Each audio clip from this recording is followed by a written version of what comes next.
Of 120 plus 40% of 90 అంటాం అన్నాడు. అంటే 120లో 30% ప్లస్ 90లో 40% అడిగారు. ఓకే, 120లో 30% చేయాలి, దాన్ని 40% ఆఫ్ 90కి యాడ్ చేసేయాలి. చేయండి. 120 ఇంటూ 30%, 30% ఎంతలా రాస్తాం, 30/100 ప్లస్ 40% ఎట్లా రాస్తాము, 40/100 ఇంటూ 90, 40/100 ఇంటూ 90. ఓకే, ఇక్కడ 0 ఈ 0 క్యాన్సల్, ఇక్కడ కూడా 2 0 క్యాన్సల్. ఇక్కడ ఏమొస్తుంది, 12 36 ప్లస్ 4 36, 36 ప్లస్ 36 ఎంత, 72. ఓకే, ఈ రెండు యాడ్ చేస్తే మనకు 72 వస్తుంది. మనకి ఇంకో క్వశ్చన్ ఏం అడిగాడు, 150లో 60% అడిగాడు. ఓకే, 150లో మనకు 60% ఎంత అంటే అడిగాడు. 100 అన్నప్పుడు మనం సేమ్ ఇదే విధంగా చేయండి. 150 ఇంటూ అందులో 60% అంటే 60/100 తీసుకోండి, 60/100. Same 0 cancel, 0 cancel, 15 90. 90 అనేది మనకు 150లో 60%. Okay, 45% of 200, 45% of 200 minus 30% of 180, 30% of 180. Same 45/100 into 200 minus 30/100 into 180 చేస్తే మనకు దీని వాల్యూ మీకు వస్తుంది. ఓకే,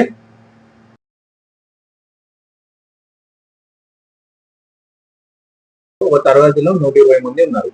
ఓకే, తరగతిలో ఎంతమంది ఉన్నారు, 120 మంది ఉన్నారు. అయితే అందులో 80% మంది పాస్ అయింది, 20% మంది ఫెయిల్ అయింది అనుకోండి. ఇక అయితే మనకు అడిగింది ఏంటంటే పాస్ అయిన వాళ్ళు ఎంతమంది అంటే అడిగారు. ఓకే, మనకు అడిగిన క్వశ్చన్ లో ఏం అడిగారు అంటే టోటల్ ఒక తరగతిలో 120 మంది ఉన్నారు అన్నారు, అందులో 80% మంది పాస్ అయ్యారు అన్నారు. అయితే పాస్ అయిన వాళ్ళు ఎంతమంది అని అడిగారు. ఇక్కడ మనకు పర్సెంటేజ్ ఇచ్చాడు, ఎంతమంది అనేది ఇవ్వలే, పర్సెంటేజ్ ఇచ్చాడు. ఓకే, ఆ 80%, 120లో 80% ఎంతమంది తెలిస్తే మనము పాస్ అయిన వాళ్ళు ఎంతమంది అనేది తెలుస్తుంది. సో 120లో మనము 80% చేసేద్దాం. 120లో 80% చేస్తే మనకు పాస్ అయిన వాళ్ళు ఎంతమంది అనేది తెలుస్తుంది. 2 0 cancel, 12 96. Okay, 12 96 compulsory. Next question ఏమన్నాడంటే, ఒకరి జీతం ఎంత అన్నాడు, 6000 అన్నాడు. అయితే ఆయన అందులోకి వెళ్ళి 85%, ఆయన జీతంలోకి వెళ్ళి 85% ఖర్చు చేసేసింది. ఆయన యొక్క పొదుపు ఎంత అని అడిగాడు. ఇక్కడ మనకు పొదుపు అడిగాడు. ఓకే, మొత్తం జీతం ఎంత, 6000, 6000లోకి వెళ్ళి 85% ఖర్చు చేసింది. 85% ఖర్చు చేసిందంటే పొదుపు ఎంత చేసింటాడు, మనకు పర్సంటేజ్ ప్రకారం 15% పొదుపు చేసినట్టు. ఓకే, 15% పొదుపు చేశాడు. మనము అయితే ఈ 15% ఎంత అనేది తెలుసుకుంటే అయిపోతుంది. 85% ఖర్చు చేసింది అన్నాడు, అడిగింది మాత్రం పొదుపు కాబట్టి మనము 100లోకి వెళ్ళి 85% మనం ఓవరాల్ గా ఎంత తీసుకుంటాం అన్నాము, పర్సెంటేజ్ అంటే 100కి తీసుకుంటాం కదా, 100కి తీసుకుంటాం కాబట్టి 100 మైనస్ 85 చేస్తే మనకు 15%. ఈ 15% అనేది మనకు పొదుపు అవుతుంది. ఓకే, ఆ 15% ఎంతనో తెలుసుకుందాం. 6000లో 15% ఎంతనో మనం తెలుసుకుందాం, 15/100. ఓకే, 6000లో 15% మనం కనుక్కుంటున్నాం. చూడండి, ఇక్కడ 2 0 క్యాన్సల్, 15 90, 15 90. ఇక్కడ ఏం మిగిలింది, ఇంకో 0 మిగిలింది. ఓకే, 0 ఇంకా మొత్తం 900. ఆయన యొక్క పొదుపు ఎంత ఉంది, 900 వచ్చింది. ఓకే, ఆయన 6000 రూపాయలను సంపాదించిండు, అందులో 85% ఖర్చు చేసింది. 85% ఖర్చు చేస్తే మనకు పొదుపు ఎంత పర్సెంటేజ్, 15% పొదుపు వచ్చింది. ఆ 15% ఎంత అంటే 900. ఓకే, 900 అనేది ఆయన పొదుపు చేస్తుంది. ఓకే, ఈ విధంగా ఒక ఎగ్జామ్ లో మొత్తం 600 మార్కులకు గాను 420 మార్కులు వచ్చినాయి. అయితే ఆ మార్కుల యొక్క పర్సంటేజ్ అడిగాడు. ఓకే, 420 మార్కుల యొక్క పర్సెంటేజ్ అడిగారు. దేంట్లో పర్సెంటేజ్, దేనిపైన వచ్చినాయి? ఈ 600 టోటల్ 600 మార్కులలో 420 వచ్చాయి కాబట్టి 420 అనేది 600లో ఎంత పర్సెంటేజ్ అంటే మనకు అడిగారు. చేయండి. ఎందుంది? 420 డివైడెడ్ బై 600 ఇంటూ 100.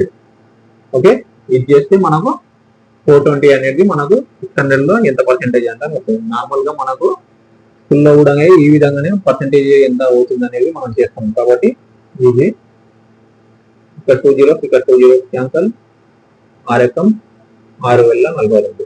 ఓకే, 0 ఎంత పర్సెంటేజ్? 420 అనేది 20%. ఓకే, 600 మార్క్స్ గాను 420 మార్క్స్ వచ్చానంటే ఎంత పర్సెంటేజ్ అవుతుంది?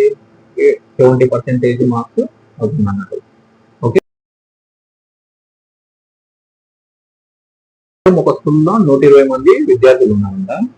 అందులో పాస్ అయిన వాళ్ళు 90 మంది. అయితే ఫెయిల్ ఎంతమంది అయింది అని అడగలేదు, ఫెయిల్ పర్సెంటేజ్ అడిగారు ఇక్కడ. ఓకే, ఇక్కడ మనకు ఫెయిల్ పర్సెంటేజ్ తెలుసుకోవాలి. ఫెయిల్ పర్సెంటేజ్ తెలుసుకోవాలంటే ఫస్ట్ ఎంతమంది ఫెయిల్ అయిందో తెలుసుకుందాం. ఇక్కడ మొత్తం ఉన్న స్టూడెంట్స్ ఎంతమంది? 120 మంది.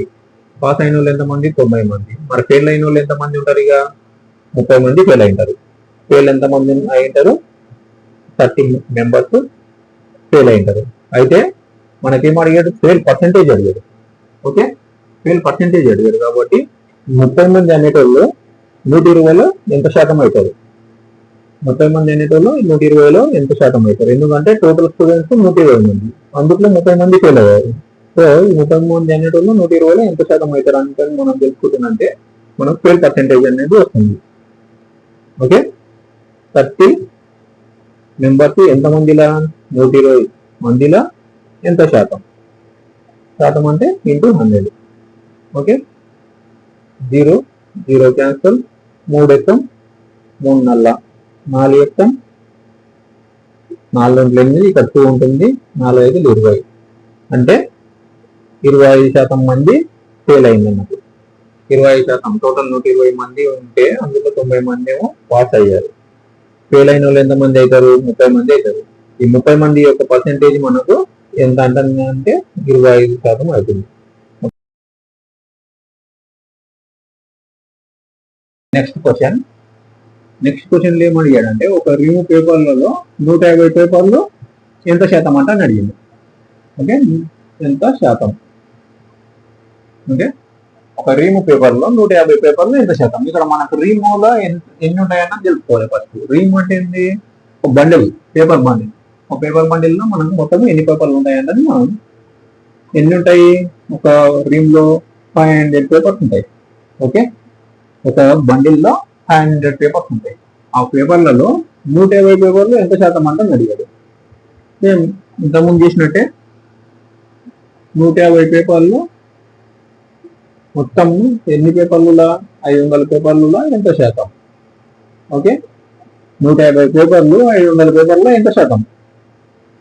ఈ 2 జీరోస్ క్యాన్సల్, 5 ఎక్కం 5 3 0 30%. ఓకే, 150 పేపర్లు రీమ్. ఇక్కడ రీమ్ లో ఎంత ఉంటాయనేది మనకు గుర్తుంచుకోవాలి. రీమ్ అంటే ఒక బండిల్లో మనకు 500 పేపర్స్ ఉంటాయి. ఓకే, 150 పేపర్లు 500లో ఎంత శాతం అంటే మనకు 30% వస్తుంది. Next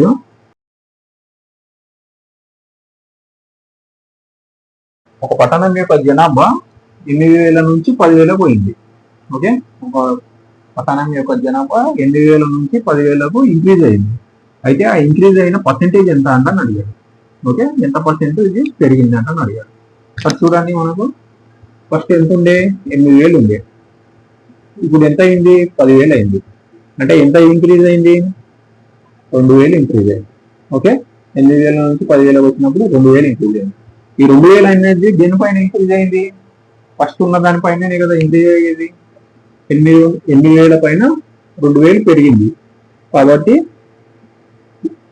2,000/8,000 into 100. ఓకే, మనకు పెరిగిన పర్సెంటేజ్ రావాలంటే ఎంత పెరిగింది? బై దేనిపైన పెరిగింది?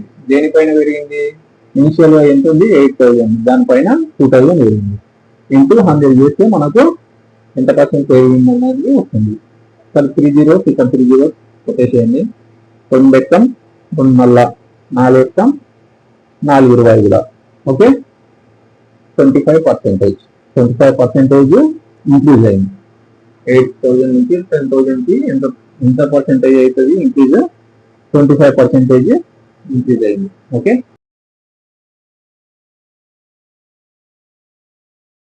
ఇక్కడ మనకి ఏమన్నాడంటే ఒక స్కూటర్ ని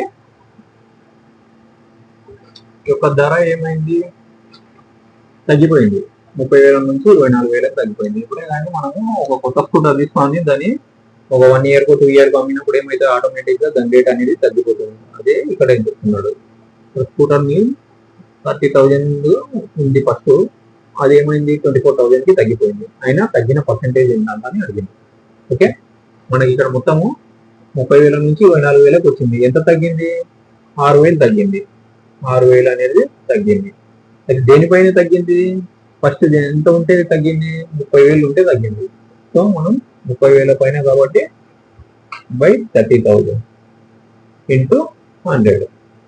ఓకే, ఫస్ట్ ఎంత ఉన్నది? 30,000 ఉంది. 30,000 నుంచి 24,000 తగ్గింది.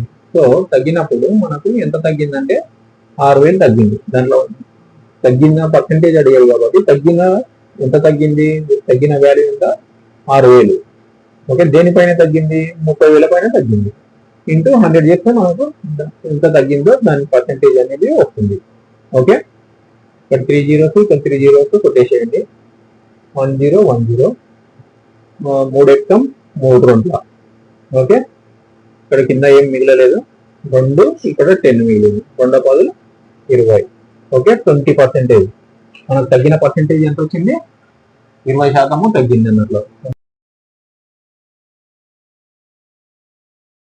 స్తంభం యొక్క 40% హైట్ ఎంత? 120 meters అన్నది. ఓకే, అయితే దాని యొక్క మొత్తం హైట్ ఎంత అన్నది అడిగింది. ఓకే, దాని యొక్క మొత్తం హైట్ మనకు 40% ఇచ్చిండు. 40% ఎంత?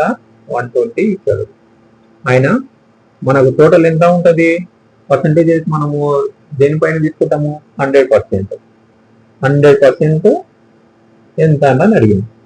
ఓకే, 100% ఎంత అని అడిగింది. ఇప్పుడు మనం 40% ని దేనితోటి గుణిస్తే మనకు 120 అవుతుంది. 40ని దేనితోటి గుణిస్తే 120 అవుతుంది? 40 ఇంటూ 3. ఓకే, 4 ముళ్ళ 12 కాబట్టి 0 0 ఉంటుంది. 4 ముళ్ళ 12 120 అవుతుంది. 40 ఇంటూ 3 చేస్తే మనకు 120 అవుతుంది. అదే విధంగా ఇదే 3ని దీనికి కూడా చేస్తే మనకు ఏమవుతుంది? 300.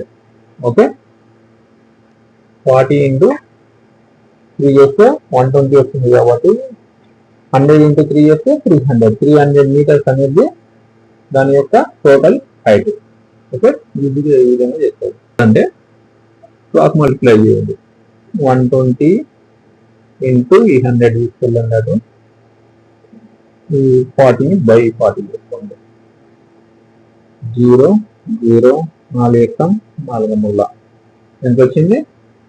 300 మీటర్స్. 300 మీటర్స్ ఆ స్తంభం యొక్క హైట్, టోటల్ హైట్ ఏంటంటే 300 మీటర్స్ అని మనం చెప్పచ్చు. నెక్స్ట్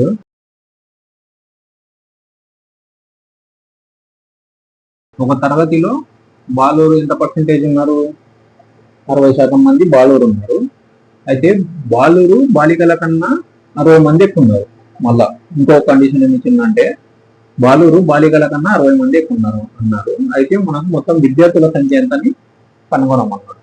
ఓకే, ఆ తరగతిలో మొత్తం బాలురు 60% ఉన్నారు. బాలురు బాలికల కన్నా 60 మంది ఎక్కువ ఉన్నారు. అయినా మొత్తం విద్యార్థులు ఎంతమంది అని తెలుసుకోమన్నాడు. ఓకే, బాలురు ఎంత శాతం మంది ఉన్నారు? 60% మంది.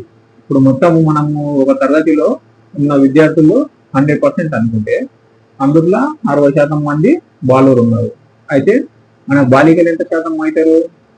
ఆ మొత్తంలోకి వెళ్ళి బాలురుని తీసేస్తే మిగిలేదు ఎవరు? మనకు బాలికలే కాబట్టి 40% మనకు బాలికలు ఉంటారు. అయితే 60% మంది బాలురు ఉన్నారు, 40% మంది బాలికలు ఉన్నారు. అయితే మనకు మొత్తం ఎంత ఎక్కువ ఉన్నారన్నారు బాలురు బాలికల కన్నా? ఈ 60% అనేది 40% కన్నా ఎంత ఎక్కువనో చూద్దాం మనం. 60% బాలురు మైనస్ 40% బాలికలు, మొత్తం ఎంత? 20%. 20% ఎక్కువ బాలురు, 20% బాలికల కన్నా ఎక్కువ. సో ఈ 20% అనేది ఎంత ఇచ్చింది మనకు? నెంబరు 6 మెంబర్స్ అన్నాడు. ఓకే ఓకే క్వశ్చన్ బాగా అర్థం చేసుకోండి. బాలురు బాలికల కన్నా 60 మంది ఎక్కువ అన్నాడు. అయితే బాలుర పర్సెంటేజ్లోకి వెళ్ళి బాలికల పర్సెంటేజ్ తీస్తే మనకు 20% వచ్చింది. అంటే 20% ఎత్తున్నారు బాలురు బాలికల కన్నా. సో ఈ 20% ఈక్వల్ టు 60. 20% మెంబర్స్ మనకు 60 అయింది. అప్పుడు మనకు 100% ఏమవుతుంది కనుక్కోవాలి. 20ని 60 చేయాలంటే ఏం చేయాలి? 20 ఇంటూ 3 చేస్తే మనకు 60 వస్తుంది. ఓకే 23 60. సేమ్ అదే ఇంటూ 3ని ఇక్కడ సేమ్ అప్లై చేయాలి. ఓకే 300 వస్తుంది. ఓకే మొత్తం ఎంతమంది ఉన్నారో ఆ తరగతిలో మొత్తం స్టూడెంట్స్ 300 మెంబర్స్ ఉన్నారు. ఓకే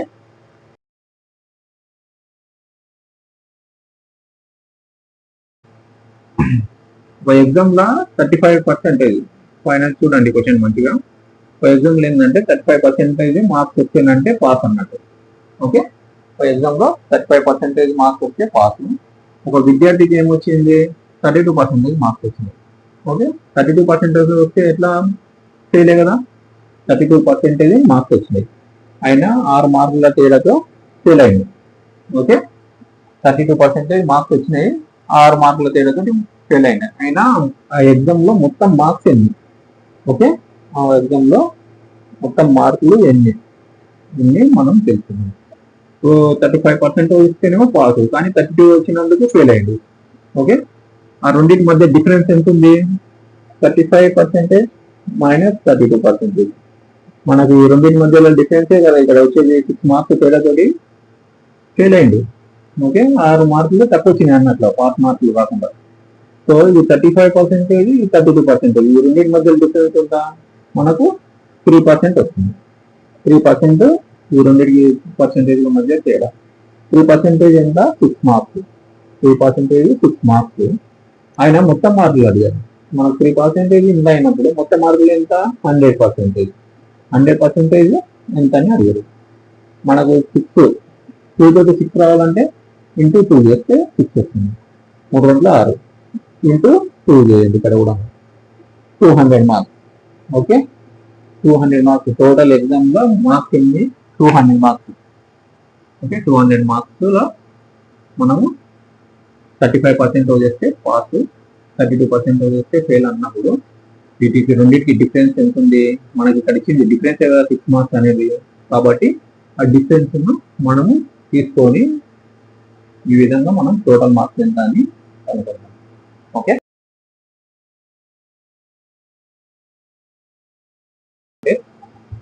5,000 మంది జనాభా ఉన్న ఒక ఊళ్ళో ఎలక్షన్ అయింది. అయితే అందులో 20% ఓట్లు చెల్లలేదు. ఆయన చెల్లిన వాటిలో 60% వచ్చిన ఆయన గెలుపొందిండు. ఆయన ఓడిపోయిన యొక్క వ్యక్తి ఓట్లు ఎన్ని అని అడిగారు. ఓకే ఒక గ్రామంలో ఏమైందంటే మొత్తం ఎంతమంది జనాభా? 5,000 మంది జనాభా ఉన్న ఊర్లో ఒక ఓటింగ్ అయింది. అయితేనంటే అందులో 20% మందికి ఓట్లు వేయడానికి రాలేదు కాబట్టి అవి ఓట్లు చెల్లలేదు. అయితే చెల్లిన వాటిలో 60% ఎవరికైతే వచ్చిందో ఆయన గెలుపొందింది. ఆయన ఓడిపోయిన వ్యక్తి ఉంటాడు కదా ఇంకో ఆయన, ఆ ఓడిపోయిన వ్యక్తి యొక్క ఓట్లు ఎన్ని అని మనకు అడిగారు. సో బాగా చూడండి, 5,000 మంది జనాభా, అందులో 20% ఓట్లు చెల్లలేదు. అంటే 5,000లో 20% తీసేసేయండి. ఓకే 5,000లో మనకి 20% ఏమవుతుంది? 5,000 ఇంటూ 20/100. ఓకే ఈ 20% ఓట్లు తీసేసిన తర్వాత మిగిలిన వాటిలో ఈ 60% గెలిచిన ఆయనకు వస్తుంది. 60% 100లో 60% తీసేస్తే 40% ఓడిపోయిన ఆయన ఓట్లు వస్తాయి. కాబట్టి మనము ఈజీగా కనుగొనవచ్చు. ఇక్కడ 2 zeros, ఇక్కడ 2 zeros తీసేయండి. ఇక్కడ 5 2 10. అంటే మొత్తం ఎన్ని ఓట్లు అవుతాయి? 5 2 10, 2 0 మళ్ళా 1000 ఓట్లు. ఓకే 20% చెల్లలేదు. చెల్లని ఓట్లు ఎన్ని? 1000 ఓట్లు మనకు చెల్లలేదు. అయితే ఈ 1000 ఓట్లను తీసేసేయండి. మొత్తం 5000 మందిలో 1000 మంది ఓట్లు చెల్లలేదు. మిగిలిన ఎంత మంది ఉంటాయి? 4000 మంది ఉంటారు. ఓకే, మిగిలింది 4000 మంది. ఈ 4000 మందిలో 60% గెలిపోయింది ఆయనది, మిగిలినది ఓడిపోయిన ఆయనది. ఓకే, మనము ఇందులో 60% గెలుపొందిన ఆయన అయితే మనకు ఓడిపోయిన ఆయనకు ఎన్ని వచ్చి ఎంత పర్సెంటేజ్ వస్తుంది? 40% వస్తుంది. ఓకే, 40%, 40/100. ఇది ఓడిపోయిన ఆయనకు వచ్చిన ఓట్ల సంఖ్య. ఓకే, ఓడిపోయిన ఆయనకు వచ్చే ఓట్ల సంఖ్య. ఎందుకంటే గెలిచిన ఆయనకు 60% వచ్చింది. 60% వస్తే 160% చూసి 40% మిగులుతుంది. ఆ 40% అనేది ఓడిపోయిన. ఓకే, ఆ 40% అనేది ఓడిపోయిన ఆయన కాబట్టి మనకు ఓడిపోయిన ఆయనకు వచ్చిన ఓట్లు ఎన్ని మనం చూద్దాం. E2 zeros cancel. 4 16, 2 జీరోస్ అయితే మిగిలినాయి కాబట్టి 2 జీరో. ఈ 1600 ఓట్స్ అనేవి 1600 ఓట్లు ఓడిపోయిన ఆయనకు వచ్చిన ఓట్లు. ఓకే, 4000 మనకు కరెక్ట్ ఉన్న ఓట్లు 4000, అందులో 1600 ఓడిపోయిన ఆయనకు వచ్చిన ఓట్లు. అప్పుడు గెలిచిన ఆయనకు వచ్చిన ఓట్లు కూడా మనం దీని నుంచి ఈజీగా కనుగొనవచ్చు. గెలిచిన ఆయనకి ఎన్ని వస్తాయి? ఇక్కడ 400, 2400 అనేది గెలిచిన ఆయనకు వచ్చిన ఓట్లు అయితే. ఓకే, 2400. కానీ మనకి ఇక్కడ అడిగింది ఏంటి? ఓడిపోయిన వ్యక్తి యొక్క ఓట్లు అన్నారు కాబట్టి ఇది మనకు వచ్చే ఆన్సర్. నెక్స్ట్ క్వశ్చన్ ఏమన్నాడంటే, ఏ అనే వ్యక్తికి 38% మార్క్స్ వచ్చినాయి. అయితే ఆ మార్క్స్ ఎట్లా ఉన్నాయంటే పాస్ కన్నా 15 మార్క్స్ ఎక్కువ ఉన్నాయి. అది బీకి ఎంత వచ్చినాయి? 42% మార్క్స్ వచ్చినాయి. టోటల్ మార్క్స్ లో 42% మార్క్స్ వచ్చినాయి. అవి పాస్ కి ఎంత ఎక్కువ ఉంది? 39 మార్క్స్ పాస్ మార్క్స్ కన్నా ఎక్కువ ఉన్నాయి. అయితే యాక్చువల్ గా ఉన్న మొత్తం మార్కులు ఎన్ని అని అడిగాడు. ఓకే, ఇక్కడ మనకి ఏం అడిగాడు? మొత్తం మార్కులు. ఏకేమో 38% వచ్చింది, 38% మార్కులు వచ్చింది. 38% వచ్చినప్పుడు ఏ 15 మార్కులు ఎక్కువ వచ్చింది అన్నట్లు. నార్మల్ గా బార్డర్ మార్కులు పాస్ పర్సెంటేజ్ ఉంటుంది కదా, దానికన్నా ఎక్కువ వచ్చినందుకు 15 మార్కులు ఎక్కువ వచ్చినాయి. దీనికి 42% అంటే ఇంకా ఎక్కువ వచ్చింది కాబట్టి ఇంకా ఎక్కువ మార్క్స్ పాస్ కన్నా ఎక్కువ వచ్చినాయి. అయితే మనకు వచ్చిన టోటల్ మార్క్స్ ఎన్ని అని అడిగారు. మనకు 38%, 42% ఉంది. ఓకే, రెండింటి డిఫరెన్స్ ఏమొస్తుంది మనకు? 42, 38 డిఫరెన్స్. 42% మైనస్ 38% డిఫరెన్స్ ఎంత అవుతుంది? 2 to 4. 4% అనేది మనకు ఈ 2% మధ్య ఉన్న డిఫరెన్స్. అయితే ఈ రెండుకి మధ్య ఉన్న మార్క్స్ డిఫరెన్స్ ఏంటి? 39 మైనస్ 15 చేయండి. 39, 9లో 5 పోతే 4, 3లో 1 పోతే 2. ఓకే, 4% అంటే ఈ 2 పర్సెంటేజ్లలో తేడా ఎంత వచ్చింది? 4%. ఈ రెండింటి యొక్క మార్క్స్ యొక్క డిఫరెన్స్ కూడా ఏమొచ్చింది? 24 వచ్చింది. అయితే మనకు 4% మనకి ఇక్కడ వచ్చింది 24 అంటాను. మనకు అడిగింది ఏంటి? టోటల్ మార్క్స్ అన్నప్పుడు 100%. ఓకే, ఇక్కడ మనము 4% వచ్చింది మనకు కాబట్టి మనం ఈజీగా 100% కనుక్కోవాలి. ఓకే, 100% ఎంత? ఇక్కడ 4ని 24 రావాలంటే ఏం చేస్తాము? 4 6 24 ఇక్కడ కూడా సేమ్ ఇంటూ 6 చేసుకోవాలి. ఓకే, ఇంటూ 6 చేస్తే ఏమవుతుంది? 600 అవుతుంది. ఓకే, టోటల్ మార్క్స్ అప్పుడు ఏమవుతుంది?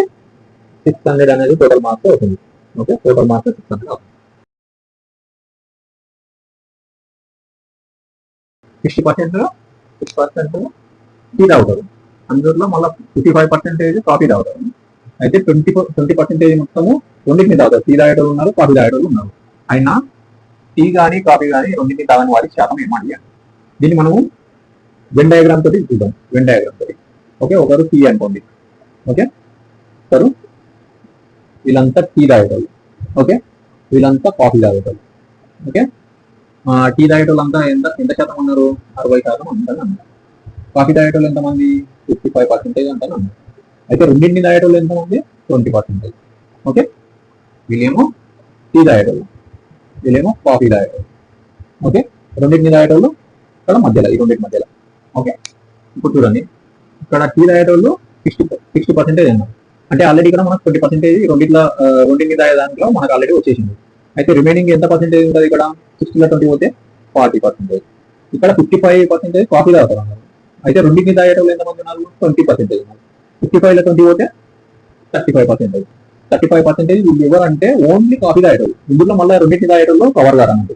రెండింటిని తాగేటోళ్ళు అంటే కాఫీ తాగుతారు అంటే ఇక్కడ ఉమ్మడిగా ఉండే వాళ్ళు మనకి ఇందులో రారు ఈ 35లకు. అంటే ఇది ఓన్లీ కాఫీ తాగుతారు, వీళ్ళు ఓన్లీ టీ తాగుతారు. ఈ 20% మాత్రం రెండింటిని తాగుతారు కాబట్టి ఇందులో రెండింటిలో యాడ్ అయి ఉంటారు. ఓకే, ఇప్పుడు చూడండి, ఇప్పుడు మనకు టోటల్ ఎంత పర్సెంటేజ్ అవుతుంది? 40, 20, 60, 35. మొత్తం ఎంత పర్సెంటేజ్ అవుతుంది? 95% అవుతుంది. ఓకే, 95% వీళ్ళు ఏదో ఒకటి తాగుతున్నారు. అంటే టీ కానీ కాఫీ కానీ లేకుంటే రెండింటిని తాగేటోళ్ళు. ఓకే, టీ కానీ తాగుతారు లేదా కాఫీ అయినా తాగుతారు, లేకపోతే రెండింటిని టీని కాఫీని రెండింటిని తాగుతారు. ఇది 95%. మిగిలిన 5% ఉన్నారు కదా, వీళ్ళు టీ తాగారు, కాఫీ తాగారు, ఏది తాగారు. సో మనకు టీ కాఫీ తాగని వారి పర్సెంటేజ్ అడిగారు కాబట్టి 5% అన్నట్టు వాళ్ళు మనం టీ కానీ కాఫీ కానీ రెండింటిని కానీ ఒకళ్ళు తాగరు. సో ఈ 5% ఆన్సర్.